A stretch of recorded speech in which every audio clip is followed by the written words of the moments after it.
Hello, and welcome to Past, the podcast about those who would never rule. I'm Veronica Fortune, and this week's episode is Isabella of France, Part 2. Welcome back. Before starting today's episode, I want to apologize for not having the Simon de Montfort special episode ready. I have had 2 family emergencies over the last few weeks, and I've only had the energy to focus on the main narrative.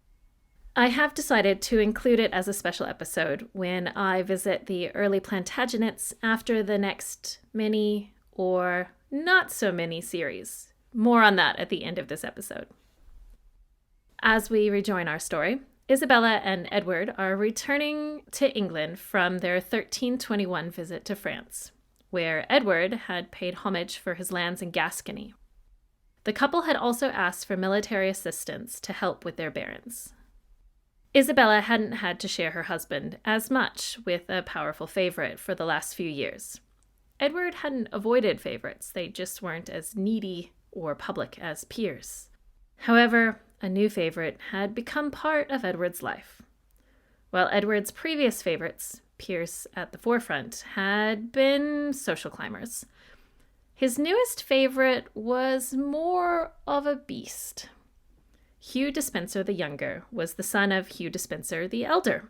Surprising, I know, but there are actually 5 Hughs in a row in this family. The Despenser family had been wealthy and involved in English politics since at least the 13th century.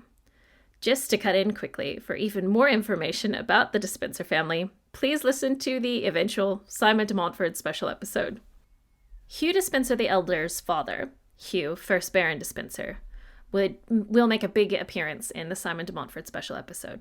What's important to know about him was that he was one of the great supporters of royal reform during the reign of Edward's grandfather, Henry III. He was a revolutionary and a true statesman. His son and grandson, however, were a bit different. Hugh Despenser the Elder hadn't fallen from grace along with his father, thanks to his maternal grandfather, Philip Basset, who had remained loyal to Henry III. He had become a loyal advisor to Edward I. In addition to being traditionally conservative politically, Hugh Despensers, both younger and elder, were wealthy men who wanted even more. Satire? Or not? And unlike Edward's earlier favorite, Piers Gaveston, they were political animals, or at least the younger was.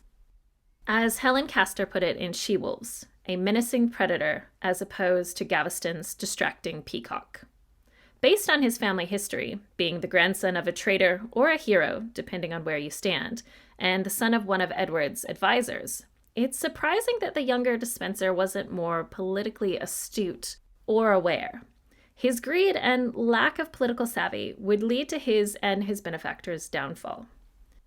Hugh Despensers, both of them, were even less popular among Edward's nobles than Piers had been. There were fewer suggestions that Hugh Despenser the Younger was Edward's lover, but it's always a possibility. Edward's sexuality is far less important than what he lets his favorites get away with. It's important to point out that Edward had at least one illegitimate child. So while it's often unfair to make guesses on the sexuality of those long deceased, many historians agree that he was likely bisexual. On Isabella and Edward's return from France, Edward's favor towards Hugh the Younger became more blatant and public. Thomas of Lancaster was, not surprisingly, unhappy about Edward's new favorite. In addition, Piers's former ward, Roger Mortimer of Wigmore, more on him very soon. I will use Mortimer or Roger to refer to him throughout this episode. And his uncle, Roger Mortimer de Chirk, whom I will refer to as de Chirk, unless I'm referring to both, in which cases I will just say the Mortimers.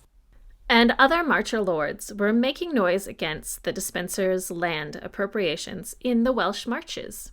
For those who don't know, because I didn't until I was in my 20s, and I imagine many outside of the UK wouldn't either, the Welsh March is the general area between Wales and England. The English, since the time of William the Bastard, had given the English portion to trusted and martial barons as a form of border defense. The Mortimer family had been Marcher lords since at least the 1090s. Hugh Despenser the Younger had, with royal support of course, taken Marcher lands that rightfully belonged to the Mortimer family. The attempt to retake the lands that Despensers had appropriated begins the first phase of the Despenser War. Yes, England has had many civil wars that aren't usually covered in regular history classes, at least not in America. The Despenser War is one of these. It's classically divided into two phases, the first from May to August of 1321, and the second, which I will cover in a moment, from October 1321 until March 1322. In February 1321, the Mortimers, with the assistance of Humphrey de Bohun, Earl of Hereford, and the other Marcher lords, set into action plans to attack the Despensers.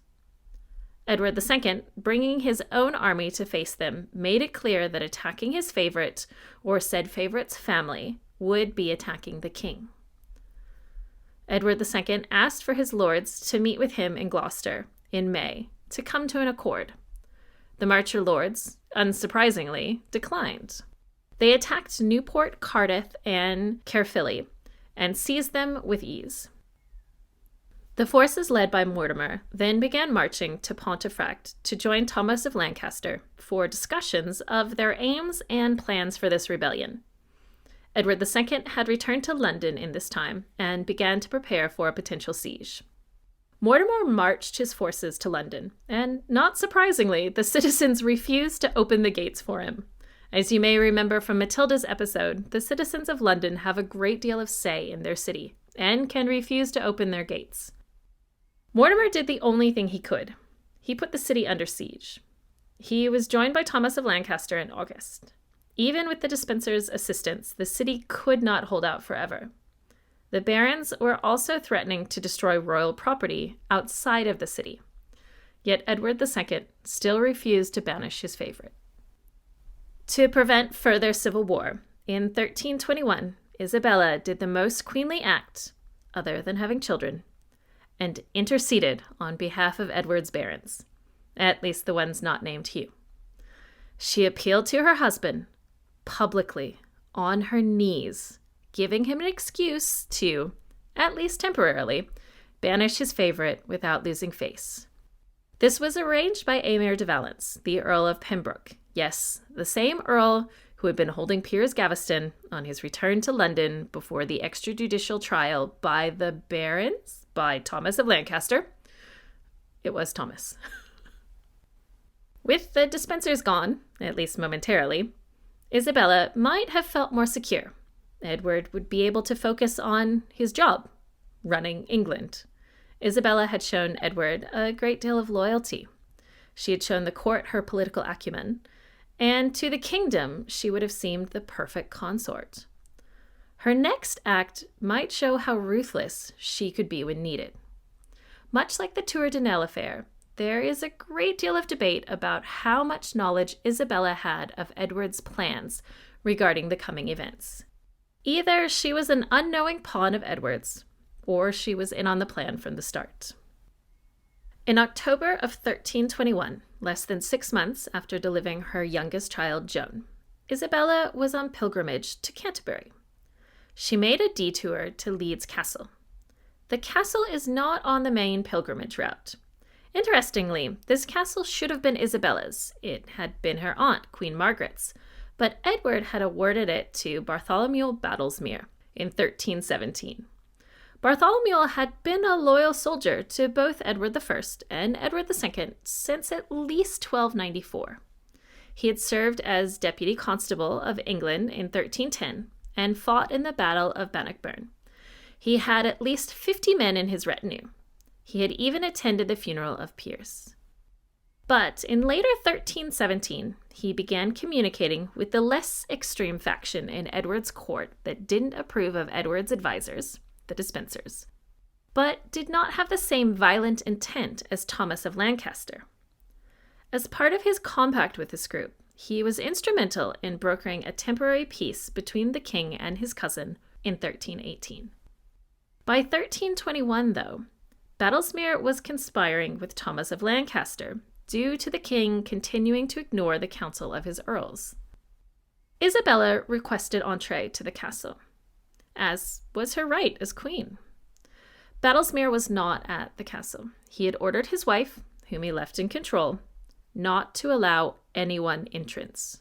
His wife followed his instructions well and rejected Isabella's request. Isabella's polite request became a demand that was again rejected. Isabella was taken aback, or at least pretended to be. She ordered her guard to gain entry. It was quickly apparent that would not happen. Baroness Battlesmere ordered her troops to fire on the Queen's guard, and by extension, the Queen. 2 of Isabella's men were killed before she withdrew. This was all Edward needed to begin war against his barons. How dare the Queen be denied entry into any castle in his realm? And to imagine that she was even fired on. This was the beginning of the second phase of the Despencer War. From Isabella's point of view, she was a great wife. Even if she wasn't in on the conspiracy, she had stood by her husband through peers. She had smoothed over issues with his liege lords, her father and brothers. She had just given him casus belli for war. She should have been her husband's favorite person, but she could never compare to Hugh. Edward still even missed Piers with all his heart and wanted revenge, and his new favorite had been sent away. Edward marched on Leeds, leaving Isabella in charge, with the Great Seal in London. Baroness Battlesmere surrendered the castle and was sent to the Tower of London. Edward hanged 13 defenders. In January 1322, the Despencer family returned from exile. By March, the Earl of Lancaster had been captured and executed, avenging Piers's execution. Baron Battlesmere was captured, and in April he was tried and executed for treason.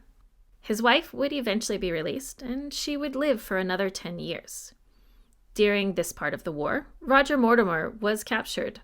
He would escape a year later in a daring breakout that included spiking the drinks of his jailers and scaling castle walls. Multiple widows of those killed in the Despencer War were abused, and some of those women were Isabella's friends. And the worst for her was to come. Her husband and Hugh the Younger began campaigning in the north again because it had gone so well previously. Again, Isabella followed her husband as a dutiful wife. Yet again, while waiting for him, she found herself under threat from the Scots. Edward offered to send Hugh Despencer to her rescue. Having realized that he was her greatest enemy, she rejected the offer and escaped on her own. This escape was messy, to say the least. In making their escape by ship, 2 of her ladies died, one from exposure and the other from complications of premature labor. After heavy losses to the Scots, Edward signed another truce with Robert the Bruce in 1323. Edward may have been motivated by more than losing to Robert the Bruce. Again. His brother-in-law Charles had succeeded Philip V in 1322, as discussed in Joan and Blanche's shared episode. Using the same justification as his brother, he had prevented his niece, Joan III of Burgundy, from becoming queen. Charles, now Charles IV, wanted Edward II to pay homage for Gascony. Edward was in no position to leave England. Part of being a vassal meant not just paying homage in the literal sense of money and bowing to repeat words of allegiance, but actually consulting your liege lord on matters regarding the governing of your land in his country. It is his country, after all. Edward II was not good at taking advice from his own lords, let alone his superior, at least in France. He didn't want to leave his favorite behind because that would put Hugh's life in danger.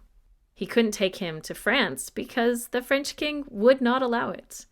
In 1324, Charles the Fair, fed up with his brother-in-law's lack of deference regarding the governing of Gascony and his delay on paying homage, invaded the duchy. Isabella's uncle, Charles of Valois, not currently poisoning anyone, led his nephew's troops, entertainingly also against his nephew. The English Gascon forces were led by Edmund of Woodstock, Edward's half-brother, whose mother was Charles of Valois' half-sister. Yes, everyone is related. Christmas was going to be super awkward in 1324. No presents for you, Edward. The War of Saint-Saudoux would set Isabella on an unexpected course, from loyal wife willing to suffer through all manner of embarrassment to the she-wolf history knows her as. Anglo-French relations had been positive or neutral since Edward I's marriage to Margaret of France 25 years earlier. With the French invasion of Gascony, there was anti-French sentiment all over England. Isabella had given her husband everything he could want. 4 children, a queen's foremost duty, her support through him extracting his revenge, her discretion with his emotional and physical affairs. And how did he repay her loyalty? He punished her for being French. With the support of his barons and churchmen, he decided that since she had been born in France, she needed to be punished. Remember, she had lived in England for 16 years at this point, more than half her life. It had been her home since she was 12. Her children were English. The king's half-brothers were her cousins. She had been a faithful wife and had never shown a single sign of betraying her husband. Her lands, and therefore her funds, were taken from her and given to the dispensers. The French members of her household were deported, and finally the worst. Her younger children, John, Eleanor, and Joan, were taken from her and given into the care of Hugh Despenser the Younger's wife. If Edward wanted to write an instruction manual on how to alienate your wife, he couldn't have done better. To make things even more cruel, all French subjects were ordered to be deported from England. In 1325, Isabella used the ongoing argument between her husband and brother as an excuse to go to France. Her mission was diplomatic, of course. She was sent to attempt peace negotiations with her brother. Due to the anti-French activities, Charles had reason to negotiate with his sister. He wanted to protect his subjects abroad, and probably wanted to do what he could to help his sister. Isabella's entourage was, of course, chosen by Edward and the Despensers to be loyal to them and to watch the Queen. She was able to meet with her brother and begin negotiations for him to remove his troops from Gascony. While Edward's people were with her constantly, she was still able to meet with the anti-Despenser factionalist who had fled from England. Much like the Tour de Nesle affair and her attempt to gain entry into Leeds Castle, it's unknown when Isabella formed a plan, or if she and those around her just took advantage of the situation. Like his brother and father, Charles expected homage for Edward's lands in France. As part of their negotiations, Isabella was able to convince her brother to accept her husband's homage if Edward came in person. Edward agreed to this. He needed to show some form of leadership, since many of his nobles had lost faith in his kingship. The Despenser family was not in favor of Edward leaving England. While he was there, they had power, but if he left, they were well aware of how vulnerable they were. After all, Piers Galveston was executed without proper trial, while supposedly under the king's protection. Hugh Despenser the Younger's hold over Edward was so strong that Edward was convinced not to go to France while at Dover preparing to embark. Charles still needed someone to pay homage. His sister couldn't. He was the head of her birth family, and at the end of the day, she was just her husband's representative and only a woman. There was one other option. Isabella and Edward's oldest son, Edward of Windsor, was in Dover with his father. He could stand in as proxy. Isabella took full advantage of this offer. First, having her son with her would likely be a generally joyful experience, since she was, by all accounts, a loving mother. But it would also give her a bargaining chip. If she controlled her son, there was a possibility that she could protect her financial and political future in a way she hadn't been able to since the Despensers came to power. Getting Edward of Windsor to France would make mother and son an easy rallying point for the disaffected and exiled nobility of England. There's little doubt Charles was happy to help his sister get rid of the Despensers. They had taken her financial security, her younger children, and the anti-French sentiment they encouraged put her life in danger. The nuclear family of Philip the Fair may have shrunken considerably, but they were still close and deeply supportive of each other. With her son in her possession, Isabella was in control for the first time in years. Edward expected their son to do his duty, and then for the two of them to return quickly. Isabella had no intention of doing so. She was safe, and had been planning with the anti-Despenser exiles in France. Her brother was a rich man, and he would have been insulted by her treatment, both as her brother and a king. How dare his sister not be treated with the respect a child of the French royal family is due? Charles was willing to help pay for his sister's revenge, or at least loan her the money. She would need military support, though. Charles wasn't going to lead an army, at least not to England. Roger Mortimer is often the only military leader mentioned when discussing Isabella, but she had a surprising supporter. Edmund of Woodstock, 1st Earl of Kent. Edmund was the son of Edward I and his second wife, Margaret of France, making him both Edward II's half-brother and Isabella and Charles's cousin.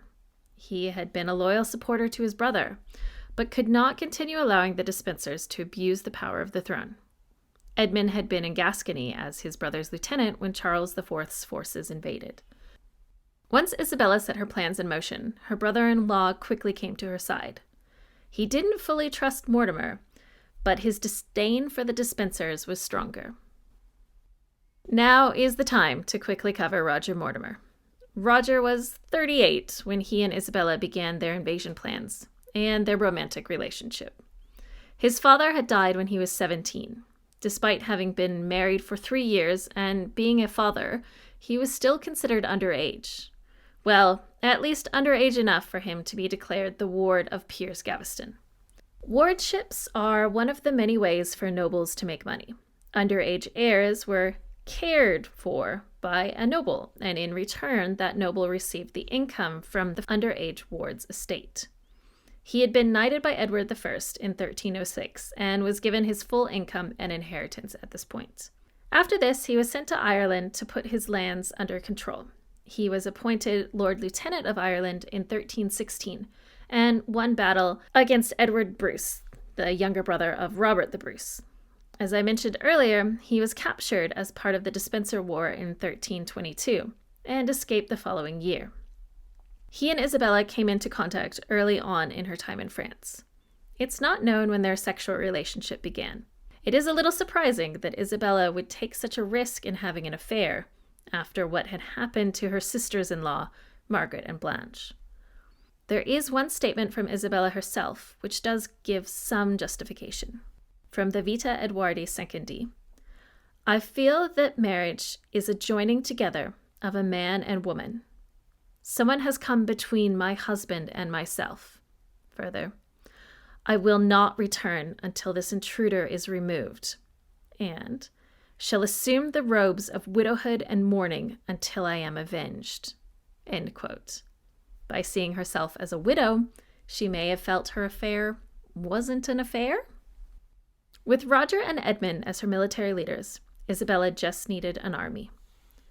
Charles IV had given her funds, but it wasn't enough for the army she thought she would need. However, she did have a great bargaining chip with her: Edward of Windsor. He was 13, handsome, and would be King of England someday. He hadn't been formally betrothed and was therefore available for a marriage treaty. Joan of Valois was Isabella and Charles's cousin. Yes, yet again, everyone is related. She was the Countess of Hainaut and Holland, as the wife of Count William I. She had been instrumental in reintroducing Isabella and Roger in France. Joan of Valois had an unmarried daughter, Philippa, close to Edward of Windsor's age, who wouldn't be too upset at being the Queen of England one day. Just a fun fact: Philippa of Hainaut is how the line of King Stephen rejoins the English royal house. As part of Philippa's dowry, Isabella would receive the funds she needed to raise a mercenary force. Joan of Valois' husband, William, provided Isabella with 8 ships. William also did his part, keeping plans secret by detaining English agents. Isabella may not be the schemer fiction wants her to be, but she was a brilliant strategist and negotiator. On the 22nd of September, 1326, Isabella, Roger, Edward, and their troops sailed for England. While Isabella made sure she had more than enough military power, she ended up not needing many or even any of the mercenary troops she brought with her. After landing, local troops began flocking to her, followed by Thomas of Brotherton, Earl of Norfolk, Edward II's other half-brother, and Henry of Lancaster, brother to Thomas, the late Earl of Lancaster. Edward and the Despensers were forced to flee London. In Bristol, Isabella laid siege to the castle with Hugh Despenser the Elder inside. It fell on the 26th of October. Isabella received an amazing gift when it fell, her daughters Eleanor and Joan. Isabella, surprisingly in some ways, tried to protect Hugh Despenser the Elder, but her uncle, Henry of Lancaster, and his forces executed him. Henry was sent with orders to arrest Edward and Hugh Despenser the Younger. The pair were seized on the 16th of November, 1326. Edward was imprisoned. Hugh Despenser was executed on the 24th of November. Feel free to look up the details of that execution if you're interested. There was further fallout, of course. One side had won a war, which means the losing side would feel some pain. Edward II was legally deposed and placed under house arrest. Edward III was crowned in January 1327. He was 14 and would rule for another 50 years. Well, sort of. For the time, he was too young to rule, so his mother and Roger acted as his regents. Legally, it was his mother, but much like his father, she was influenced by her romantic partner. Isabella and Roger used their position to enrich themselves personally. While some of this was taking back their respective properties expropriated by Edward and the Despensers, some was just robbery. Edward and Philippa of Hainaut would marry in 1328. There was, as one would expect, attempts to free Edward II. None were successful, of course, but it became clear that Edward would eventually be freed if he remained alive. Not long after this, Edward II was either murdered or died of natural causes. My money is on murder. Isabella had learned to play the game well and made sure his body was displayed prominently and publicly for his subjects to visit and pay their respects. In 1330, a rumor was started that Edward II was still alive.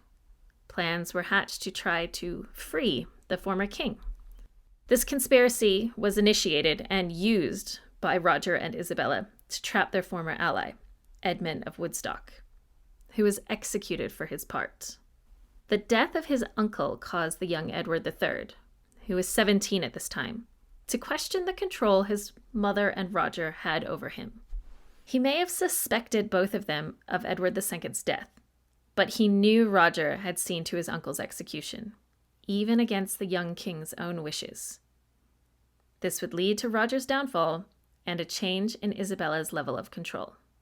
With the support of his wife and his closest group of friends, a few young knights who would go on to win glory and try to bring back chivalry during the coming 100 Years' War, Rex Factor fans may enjoy hearing that Manny was among this group. Manny! Edward overthrew his guardians. Roger was unsurprisingly executed. Isabella, as the king's mother, though, would never be treated so poorly. She was kept under house arrest, comfortably, for 2 years. There are suggestions that she was emotionally distraught to the point of a breakdown after Roger's execution. It is understandable.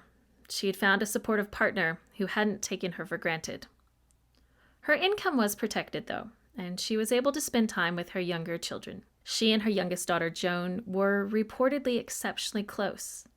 She became the prototypical dowager queen, spending time with her grandchildren. Edward III and Philippa would provide her with 5 surviving grandsons and 3 surviving granddaughters. She was active, entertaining in court, using her influence in international diplomacy when needed. She participated in the church, as one would expect. She entered the Poor Clares and took a nun's habit just prior to her death. On the 27th of August, 1358, Isabella, Dowager Queen of England, died. She was either 72 or 73. She'd been Queen of England for 19 years before spending 31 years as Queen Mother. What I've loved with reading about Isabella is how much there is. She could have been a quiet queen. Once her dowry had been paid, she could have just been active in the church, go to court, intercede when needed. Instead, she was an active queen, probably a bit more active than her husband expected. It's important to remember that during this time, and for many to this day, money equals security. For a woman in this time, especially a foreign princess sent overseas to marry a much older man, her money was the only thing protecting her at times. Unlike Matilda, interestingly, her 6 times great-grandmother, and Edward's 3 times great-grandmother. Yet again, everyone is really related. Isabella was ready and able to lead troops into battle. I'm sure she would have been kept somewhere safe if an actual battle had occurred. Isabella, unlike Joan II of Navarre, and to a lesser extent Joan III of Burgundy and Blanche of France, was never likely to be Queen of France, even if she was theoretically in line.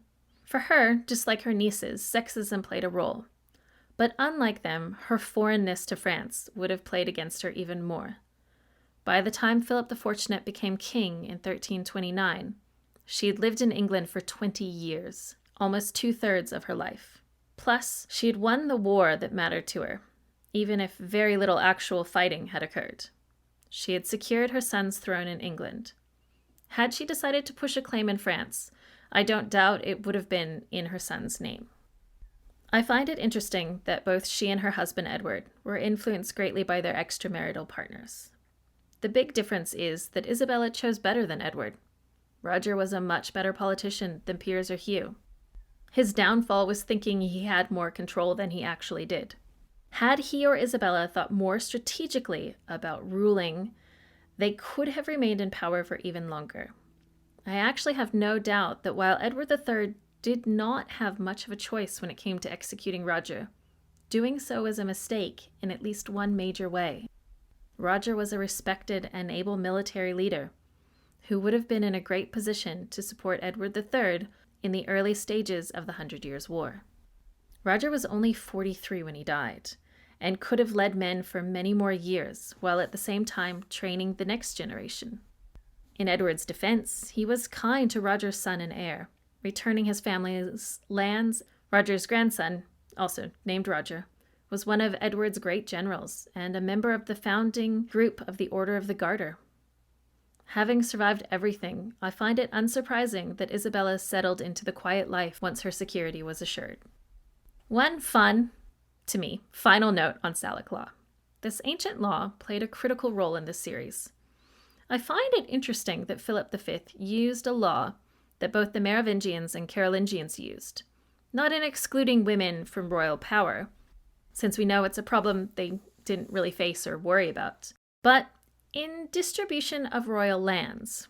Remember, both earlier dynasties practiced partible inheritance, which had only ended with Robert II, the second Capetian king. Centralization of French royal lands had only started under Philip II in 1190. By using one part of Salic law to justify his usurpation, Philip V was, theoretically at least, opening up his whole realm to division due to the actual inheritance laws codified in Salic law. We know that this didn't happen, but it's another fun thought experiment, which is what the show is all about.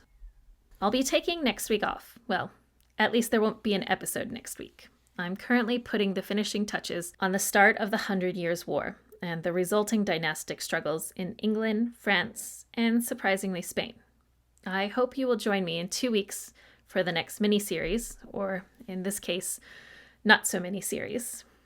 Thank you for listening to Past. I can be found on Twitter, Instagram, and Facebook at PastPod. That's PASSEDPOD. Please feel free to email me at pastpod@gmail.com.